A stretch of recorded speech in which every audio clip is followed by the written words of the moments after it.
compañeros Andrés Villar y Miguel Cárdenas y yo, Melanie Guzmán, para el trabajo del CBU Colombia, Espacio, Tiempo y Diferencia, nos dimos cuenta que la sociedad colombiana tiene racismo. Esto se debe a que establecimos un lapso de tiempo de 1860 a la actualidad por las referencias que estuvimos utilizando. Textos como De Honda Cartagena, La historia de mi vida y engrabados como Le Tour du Monde, nos dimos cuenta que en efecto la sociedad colombiana tiende al racismo al usar términos de mala manera tales como negro, boga o indio e indígena. El propósito de nuestra investigación es determinar las formas en las que el lenguaje ha ayudado a perpetuar la discriminación que vivimos en este país. Basaremos nuestra información en los resultados de encuestas y entrevistas realizadas a la comunidad uniandina, bajo las preguntas: ¿qué considera usted por el término boga, negro e indio? ¿Y alguna vez ha utilizado estos términos de una forma despectiva?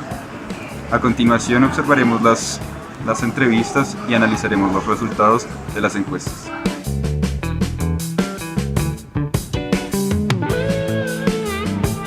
Sí, yo pensaría que la comunidad colombiana, lo ofende a uno cuando le dice negro, cuando le dice unos términos que no deben utilizar, porque es como si fueran más que los otros, que los demás.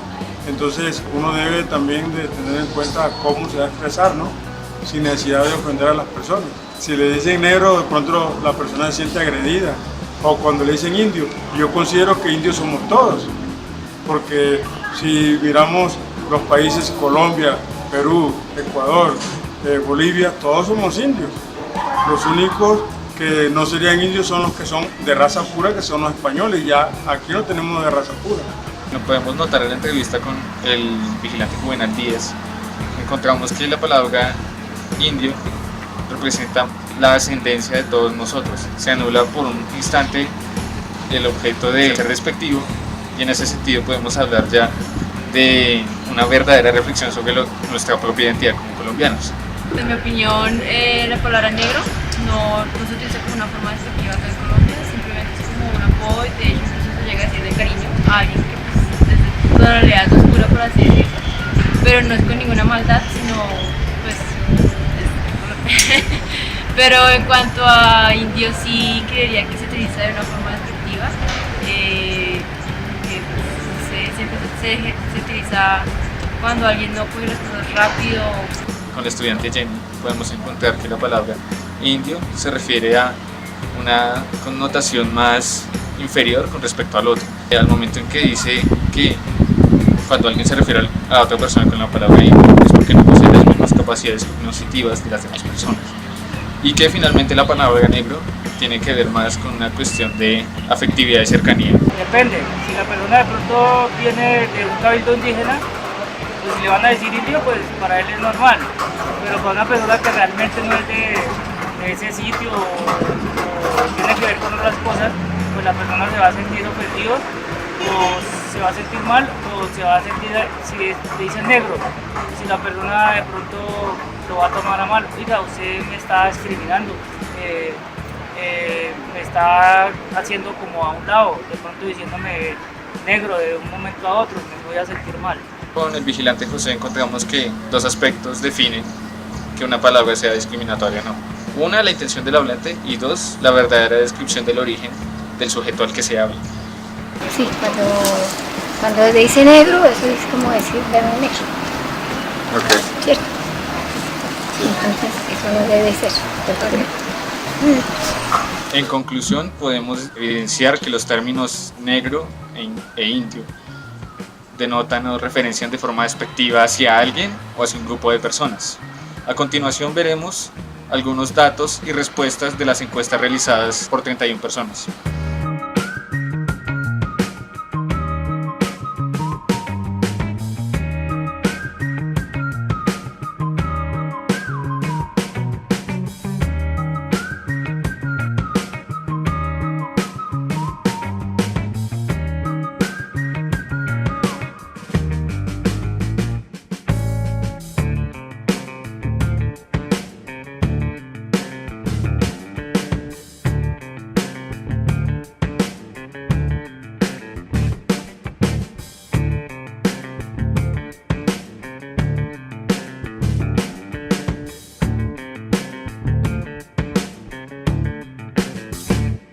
el informe de los Araucos se puede ver cómo claramente existe una discriminación por parte de los españoles hacia los indígenas, ya que ellos reflejan cómo es injusto que los indígenas son los únicos que trabajan y los españoles solamente se benefician de su trabajo arduo.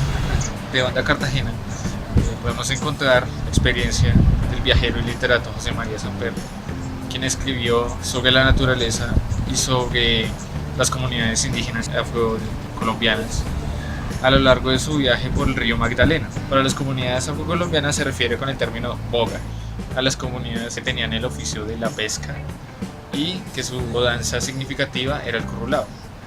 José María Samper atribuye calificativos negativos a este tipo de culturas, diciendo que son desordenadas, muy exóticas y que no corresponden con el alma del hombre o con la moralidad. Bien, con el término indio se refiere básicamente a las culturas indígenas que estaban haciendo sus ritos y cantos en la misma naturaleza. El calificativo que utiliza para hablar de los indígenas refiere a salvaje. Salvaje como esa naturaleza que le rodea. La historia de mi vida es una autobiografía que relata la historia de Juan Palechor, un indígena, que demuestra las diferencias y los contrastes entre la vida de un cabildo y la vida que nosotros llamamos como civilizada. A lo largo del texto podremos darnos cuenta cómo la religión católica ha influenciado en la concepción que se tiene frente a las razas no blancas como impuras. En el texto disciplinario popular, escrito por Santiago Castro, vemos una investigación realizada sobre el debate intelectual que se dio de las razas, considerando como supuesto el cruce de razas generaba una degeneración racial, impidiendo el progreso en Colombia. Esto ocurrió en debates intelectuales y círculos sociales de 1900 hasta 1930. Habían dos opiniones muy importantes. La primera tenía que ver con un pesimismo con respecto a la degeneración racial que se generaba al cruce de, por ejemplo, español e indígena. Consideraban que esa degeneración racial, que era básicamente desorden, mala higiene, eran generadas por ese cruce de razas. Entonces lo que tocaba hacer era una limpieza de sangre, trayendo extranjeros de Europa principalmente para limpiar la raza. El segundo punto importante es sobre que la degeneración racial era generada más por cuestiones sociales y de políticas públicas, por ejemplo, la falta de alcantarillados, enfermedades crónicas y baja educación. A lo largo de la historia colombiana ha existido una invisibilización hacia las comunidades negras, y fue solamente hasta 1993, con la Ley 70 de Negritudes, que se abrió el debate de las razas y las etnias. Sin embargo, podemos considerar que las comunidades negras siguen siendo invisibilizadas por la sociedad de hoy en día. A lo largo de la investigación con nuestro grupo, concluimos que el racismo radica en la manera en que la sociedad usa los términos que ya habíamos mencionado previamente. Como solución, proponemos tener cuidado al hacer uso de estos términos con el fin de evitar la discriminación y el odio hacia estas comunidades.